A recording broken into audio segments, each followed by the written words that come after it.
ಮತ್ತೊಮ್ಮೆ ದೈವ ಪ್ರಶ್ನೆ ವಿಶೇಷ ಕಾರ್ಯಕ್ರಮಕ್ಕೆ ಸ್ವಾಗತ. ನೋಡಿದ್ರಲ್ಲ ವೀಕ್ಷಕರೇ, ಇದಕ್ಕೂ ಮುಂಚೆ ಜ್ಯೋತಿಷಿಗಳು ಹೇಳಿದಂಥ ಆಘಾತಕಾರಿ ಹಾಗೂ ಕುತೂಹಲಕಾರಿ ಅಂಶಗಳು. ನಿಜಕ್ಕೂ ಈ ಅಂಶಗಳನ್ನು ನೋಡಿದರೆ ಭಯ ಹುಟ್ಟಿಸುತ್ತೆ. ಸಾಂವಿಧಾನಿಕ ಬಿಕ್ಕಟ್ಟು, ಕಳ್ಳತನ, ದೋಷ ಎಲ್ಲವೂ ಕೂಡ ಅಪಶಕುನವೇ. ಹೀಗಾಗಿ ಎಲ್ಲರ ಚಿತ್ತ ಆ ಬಿ ಕೊಠಡಿಯತ್ತ ನೆಟ್ಟಿದೆ. ಈಗಾಗಲೇ ಜ್ಯೋತಿಷಿಗಳು ಆಗಿರಬಹುದು, ರಾಜಮನೆತನದ ವಂಶಸ್ಥರು ಆಗಿರಬಹುದು, ಇದರ ಬಗ್ಗೆ ಸಮಗ್ರ ಮಾಹಿತಿಯನ್ನು ಸುಪ್ರೀಂ ಕೋರ್ಟ್ ನೇಮಿಸಿರುವಂತಹ ಸಮಿತಿಗೆ ನೀಡಿದೆ.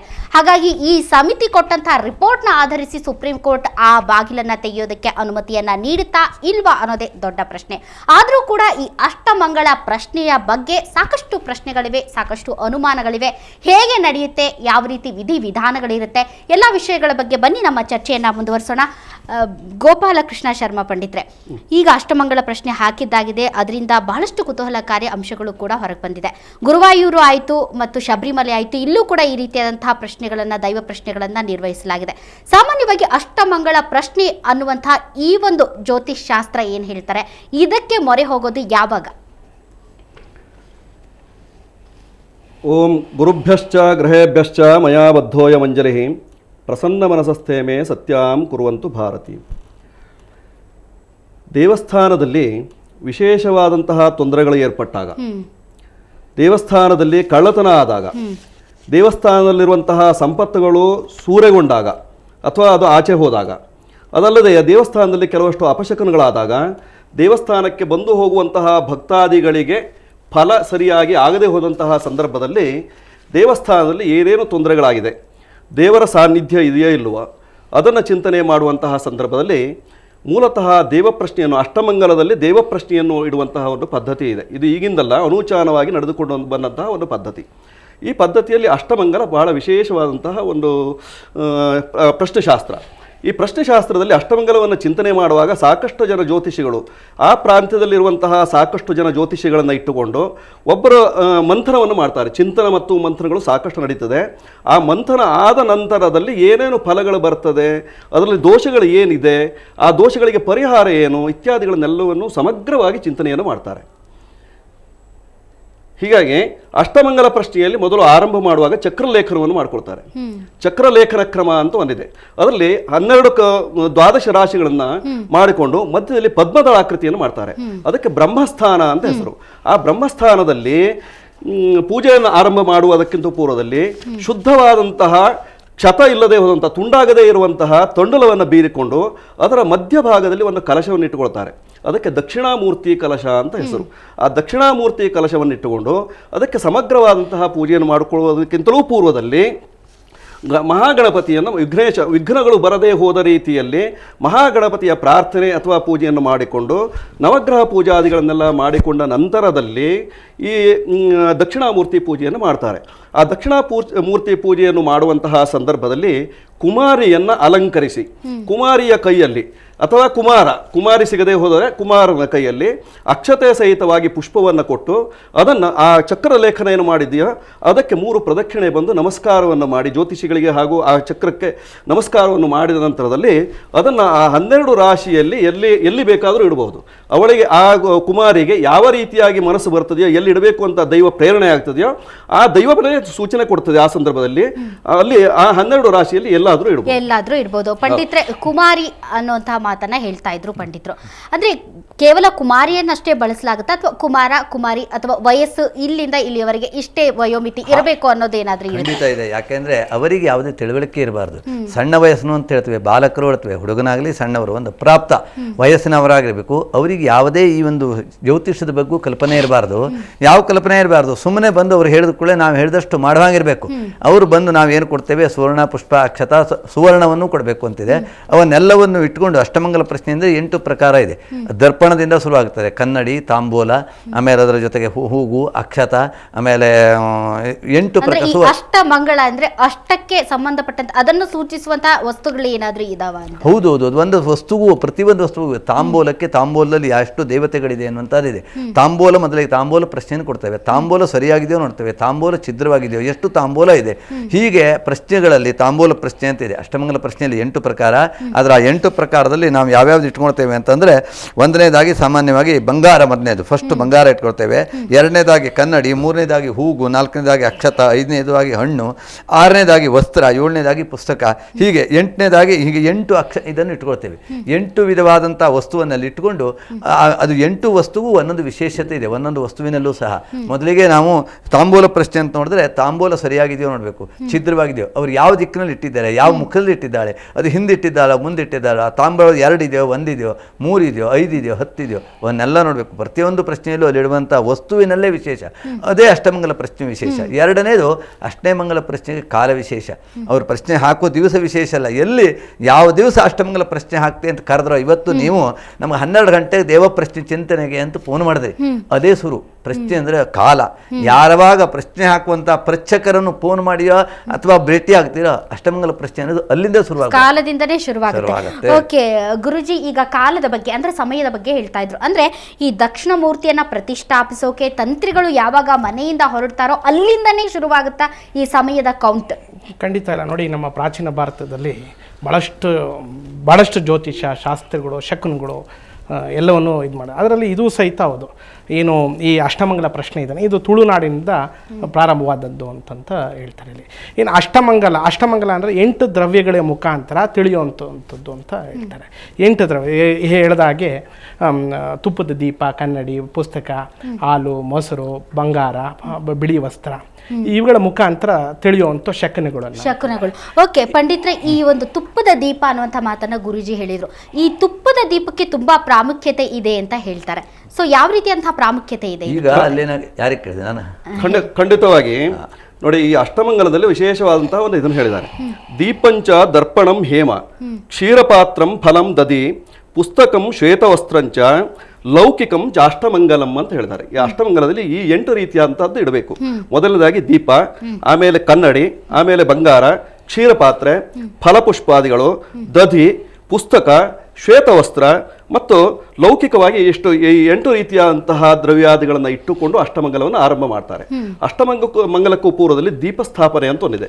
ಅದಕ್ಕೆ ಶ್ರೀಯೈ ನಮಃ ಬರೆದು ಬಿಟ್ಟು ಅಲ್ಲಿ ದೇವಿಯನ್ನ ಆರಾಧನೆ ಮಾಡ್ಕೊಳ್ತಾರೆ. ಅಷ್ಟಮಂಗಲದಲ್ಲಿ ಆ ದೀಪದ ಪ್ರಮಾಣ ಎಷ್ಟಿದೆ, ಆ ದೀಪಕ್ಕೆ ಯಾವ ರೀತಿಯಾದಂತಹ ಎಣ್ಣೆಯನ್ನು ಹಾಕಿದಾರೋ ಅಥವಾ ತುಪ್ಪವನ್ನು ಹಾಕಿದಾರೋ, ತುಪ್ಪ ದ್ರವವಾಗಿದೆಯೋ ಗಟ್ಟಿಯಾಗಿದೆಯೋ, ಆ ದೀಪಕ್ಕೆ ವರ್ತಿ ಎಷ್ಟಿದೆ, 1 ವರ್ತಿ ಇದ್ರೆ ಅದಕ್ಕೆ ಯಾವ ರೀತಿ ಫಲ, 2 ವರ್ತಿ ಇದ್ರೆ ಯಾವ ರೀತಿ ಫಲ, ಹೀಗೆ ವರ್ತಿ ಅಂತಂದ್ರೆ ಬತ್ತಿ ಅಂತ.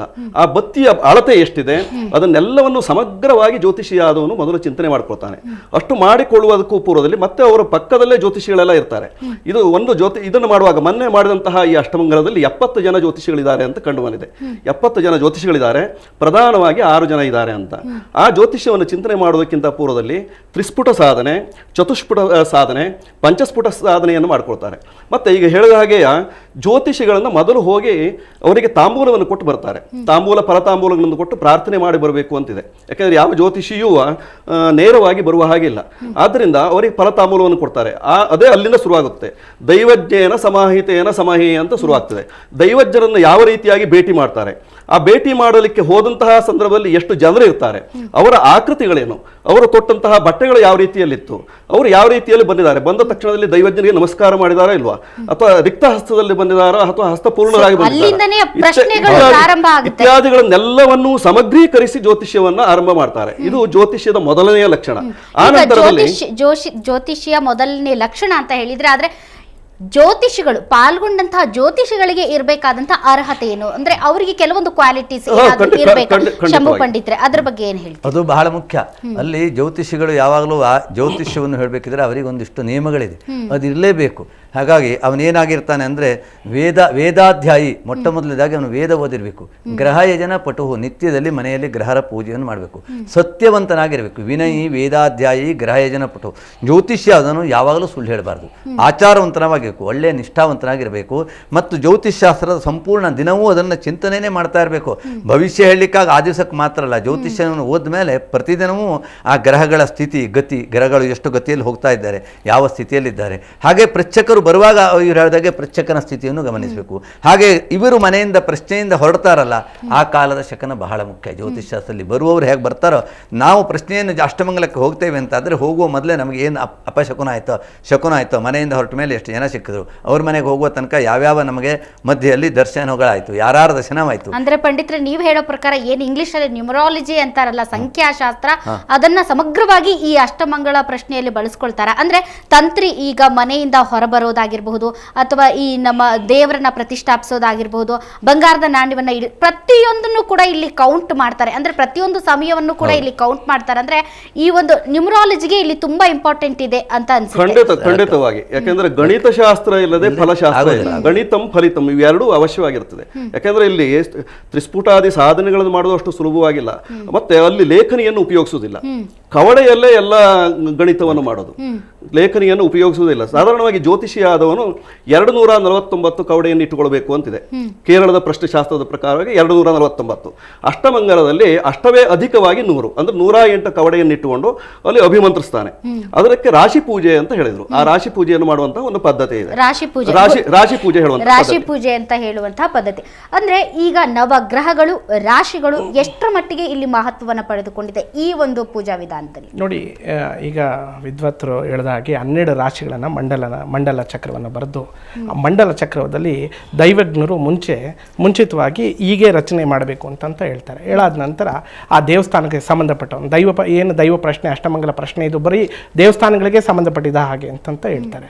ಅದರಿಂದ ಈ ದೇವಸ್ಥಾನಕ್ಕೆ ಸಂಬಂಧಪಟ್ಟ ಅನಾಧಿಕಾರಿ ಯಾರಿರ್ತಾರೋ ಅವರು ಮೊದಲು ಆ ಕುಂಡಲಿಯನ್ನು, ಏನು ಈ ನವಾಂಶ ಕುಂಡಲಿ ಅಂತ ಏನು 12 ಚಕ್ರಗಳ ಕುಂಡಲಿಯನ್ನು ರಚಿಸ್ತಾರೆ. ಅವರು ಯಾವ ದಿಕ್ಕಿನಿಂದ ಪ್ರಾರಂಭಿಸಿದ್ರು, ಒಂದೊಂದೇ ಆದ ಯಾವ ದಿಕ್ಕಿನಿಂದ ಪ್ರಾರಂಭಿಸಿದ್ರು, ಯಾವ ದಿಕ್ಕಿನಲ್ಲಿ ಇದನ್ನಾಗಿದೆ, ತುಪ್ಪದ ದೀಪ ಹೇಗೆ ಯಾವ ಕಡೆಗೆ ಪೂರ್ವ ಪಶ್ಚಿಮ ದಕ್ಷಿಣ ಉತ್ತರಾಭಿಮುಖ ಯಾವ ರೀತಿ ವಾಲ್ತಾ ಇದೆ, ಇದರ ಶುಭ ಸೂಚನೆಗಳೇನು, ಇದರ ಆದಿ ಏನು ಅಂತ ಅಂದ್ಬಿಟ್ಟು ಇದು ಮಾಡ್ತಾರೆ. ಹೇಳಿದಾಗೆ 108 ಕವಡೆಗಳನ್ನು ಆಧಾರವಾಗಿ ಒಂದೊಂದು ಮನೆಗೂ 12 ರಾಶಿಗಳೇನಿರುತ್ತೋ, ಅಂದರೆ 12 ರಾಶಿಗಳಿಂದ ಒಂದೊಂದು ಮನೆಗೆ ಒಂದೊಂದು ರೀತಿಯಲ್ಲಿ ಅವ್ರದೇ ಆದ ಇದನ್ನು ಕೊಟ್ಕೊಂಡಿರ್ತಾರೆ. ಅಂದರೆ ದೇವಸ್ಥಾನಕ್ಕೆ ಸಂಬಂಧಪಟ್ಟ ಹಾಗೆ ಅಥವಾ ದೇವಸ್ಥಾನಕ್ಕೆ ಬಂದು ಭಕ್ತಾದರೆ ಇರ್ಬೋದು, ಅಥವಾ ಕಳ್ಳ ಕಾಕರ ಕಾಟ ಇರ್ಬೋದು, ಅಥವಾ ದೇವಸ್ಥಾನಕ್ಕೆ ಕಾವಲುಗಾರರ ಇದನ್ನ ಇರ್ಬೋದು. ಹಾಗೆ ದೇವಸ್ಥಾನ ಸಂಬಂಧ ಅಂದರೆ ಮಂಗಳವಾದ್ಯ, ಹೂವು ಕಟ್ಟುವಂಥವ್ರು ಒಂದೊಂದು ಮನೆಗಳಿಗೆ ಒಂದೊಂದು ಆಧಾರಗಳನ್ನು ಕೊಟ್ಕೊಂಡಿರ್ತಾರೆ. ಮಂಗಳವಾದ್ಯ ಅಂದ ತಕ್ಷಣ ಪಂಡಿತ್ರೆ, ಮಂಗಳವಾದ್ಯ ಅಂದ್ರೆ ಈ ಒಂದು ಪೂಜೆ ಆರಂಭ ಆಗಿ ಮುಕ್ತಾಯವಾಗುವವರೆಗೂ ಅಲ್ಲಿ ಬಂದಂತಹ ಶಬ್ದಗಳನ್ನು ಕೂಡ ಅವರು ಪರಿಗಣಿಸ್ತಾರಂತೆ. ಸೊ ಅದು ಯಾಕೆ? ಖಂಡಿತವಾಗಿ. ಯಾಕೆಂದ್ರೆ ಅಲ್ಲಿ ಅಪಶಕುನಗಳು ಶುಭ ಶಕುನಗಳು ಅಂತ. ಈ ಅಪಶಕುನಗಳು ಎಷ್ಟಾಗಿದೆ, ಈ ಜ್ಯೋತಿಷಿ ಆದವನು ಮನೆಯಿಂದ ಹೊರಟ ನಂತರದಲ್ಲಿ ದೇವಸ್ಥಾನಕ್ಕೆ ಹೋಗುವ ದಾರಿಯಲ್ಲಿ ಯಾವ್ಯಾವ ರೀತಿಯಾದ ಶಕುನ ಆಗಿದೆ, ಆ ನಂತರ ಅಲ್ಲಿ ಹೋದ ನಂತರದಲ್ಲಿ ಅದರ ಯಜಮಾನ ಅಂದ್ರೆ ಮುಖ್ಯಾಧಿಕಾರಿ ಅಥವಾ ಈ ರಾಜವಂಶಸ್ಥರು ಯಾರು ಫಲತಾಂಬೂಲವನ್ನು ಹಿಡಿದು ದೇವರಿಗೆ ಮೊದಲು ಪ್ರಾರ್ಥನೆಯನ್ನು ಮಾಡ್ತಾರೆ. ಈ ಜ್ಯೋತಿಷಿಗಳೆಲ್ಲ ಬಂದ ನಂತರದಲ್ಲಿ ಆ ದೇವಸ್ಥಾನದ ಸಾನ್ನಿಧ್ಯ ದೇವತೆ ಯಾವುದು ಅಂತ ನೋಡಿಕೊಂಡು ಅಲ್ಲಿ ಪ್ರಾರ್ಥನೆಯನ್ನು ಮಾಡ್ತಾರೆ. ಆ ಪ್ರಾರ್ಥನೆ ಮಾಡಿದ ನಂತರದಲ್ಲಿ ಫಲತಾಂಬೂಲವನ್ನು ಇಟ್ಟು ದೇವರಲ್ಲಿ ಕ್ಷಮೆಯನ್ನು ಕೇಳ್ಕೊಳ್ತಾರೆ. ಯಾಕೆಂತಂದ್ರೆ ನಿನ್ನನ್ನು ಅಳಿಯೋದು ನಮ್ಮ ಹತ್ರ ಸಾಧ್ಯ ಇಲ್ಲ, ನಿನ್ನನ್ನು ಚಿಂತನೆ ಮಾಡ್ಲಿಕ್ಕೂ ಸಾಧ್ಯ ಇಲ್ಲ, ಆದ್ರೆ ನಾವು ಜ್ಯೋತಿಷಿಗಳಾಗಿದ್ದೇವೆ, ದಿವಸವೂ ಸಹಿತವಾಗಿ ನಿನ್ನನ್ನು ಆರಾಧನೆ ಮಾಡ್ತಾ ಇದ್ದೇವೆ. ಆದ್ದರಿಂದ ನನ್ನ ಮನಸ್ಸಿನಲ್ಲಿ ನೀನು ಸ್ಫುರಂತಿ ಅಂದ್ರೆ ನನ್ನ ಮನಸ್ಸಿಗೆ ಜ್ಯೋತಿಷಿಗಳ ಪ್ರೇರಣೆಯನ್ನು ಕೊಟ್ಟು ಈ ರೀತಿಯಾಗಿ ಏನು ಅಷ್ಟಮಂಗಲ ಇದೆಯೋ ಅಷ್ಟಮಂಗಲದ ಚಿಂತನೆಯನ್ನು ನನಗೆ ತಿಳಿಸಿಕೊಡು ಹೇಳುವಂತಹ ಕ್ಷಮೆಯನ್ನು ಯಾಚಿಸಿದ ನಂತರದಲ್ಲಿ ಅಷ್ಟಮಂಗಲಕ್ಕೆ ಕುಳಿತುಕೊಳ್ತಾರೆ. ಕುಳಿತುಕೊಳ್ಳುವಾಗಲೂ ದಿಕ್ಕನ್ನು ನೋಡ್ತಾರೆ. ಪೂರ್ವಾದಿ ದಿಕ್ಕಾಗೆ ಕವಡೆಯನ್ನೆಲ್ಲ ಇಡಬೇಕು ಅಂತ ನವಗ್ರಹಗಳ ಪೂಜೆಗಳನ್ನು ವಿಶೇಷವಾಗಿ ಮಾಡಿಕೊಳ್ತಾರೆ. ವಿಶೇಷವಾಗಿ 9 ಗ್ರಹಗಳನ್ನು ನಮ್ಮ ಸೂರ್ಯ ಚಂದ್ರ ಏನು ಹೇಳಿದಾರೋ ಅದಷ್ಟನ್ನು ಮಾಡಿಕೊಂಡು ಆ ನಂತರದಲ್ಲಿ ಗುಳಿಕ ಹೇಳುವಂತಹದ್ದನ್ನ ಅಂದ್ರೆ ಶನಿ ಪುತ್ರ, ರವಿಯ ಮಗ ಶನಿಯ ಮಗ ಮಾಂದಿ ಅಂತ ಹೇಳ್ತಾರೆ ಅಲ್ಲಿ, ಅಥವಾ ಗುಳಿಕ ಅಂತ. ಆ ಗುಳಿಕನನ್ನು ವಿಶೇಷವಾಗಿ ಇಟ್ಕೊಳ್ತಾರೆ. ಯಾಕೆಂದ್ರೆ ನಾಡಿ ಮರ್ಮಸು ರಾಹು ಕೇತು ಗುಳಿಕನು ನಾಡಿ ಮರ್ಮದಲ್ಲಿ ಇರ್ತಾನೆ ಅಂತ. ಈಗ ದೇವತೆಗಳಿಗೆ ಒಂದು ವಿಶೇಷವಾದಂತಹ ನಾಡಿ ಇರ್ತದೆ. ಆ ನಾಡಿಯನ್ನ ಚಿಂತನೆ ಮಾಡುವಾಗ ಮಾಂದಿಯಿಂದನೇ ಚಿಂತನೆ ಮಾಡ್ತಾರೆ. ಆದ್ದರಿಂದ ಆ ಮಾಂದಿಯನ್ನು ವಿಶೇಷವಾಗಿ ಚಿಂತನೆಯನ್ನು ಮಾಡುವಂತಹ ಸಂದರ್ಭದಲ್ಲಿ ಅವನು ಎಲ್ಲಿದ್ದಾನೆ ಅಂತ ನೋಡ್ಕೊಳ್ತಾರೆ. ಮುಖ್ಯವಾಗಿ ಪ್ರತಿಯೊಬ್ಬರು ಈ ಅಷ್ಟಮಂಗಳ ಪ್ರಶ್ನೆಯ ವಿಧಾನದಲ್ಲಿ ಪಾಲ್ಗೊಂಡಿರುವಾಗ ಇದನ್ನೆಲ್ಲ ಗಮನಿಸೋದು ಹೇಗೆ ಅನ್ನುವಂಥ ಒಂದು ದೊಡ್ಡ ಪ್ರಶ್ನೆ. ಅದ್ರ ಬಗ್ಗೆ ನಿಮ್ಮ ಜೊತೆ ಚರ್ಚೆಯನ್ನು ಮಾಡ್ತೀನಿ ವೀಕ್ಷಕರ, ಒಂದು ಸಣ್ಣ ಬ್ರೇಕ್ನ ನಂತರ.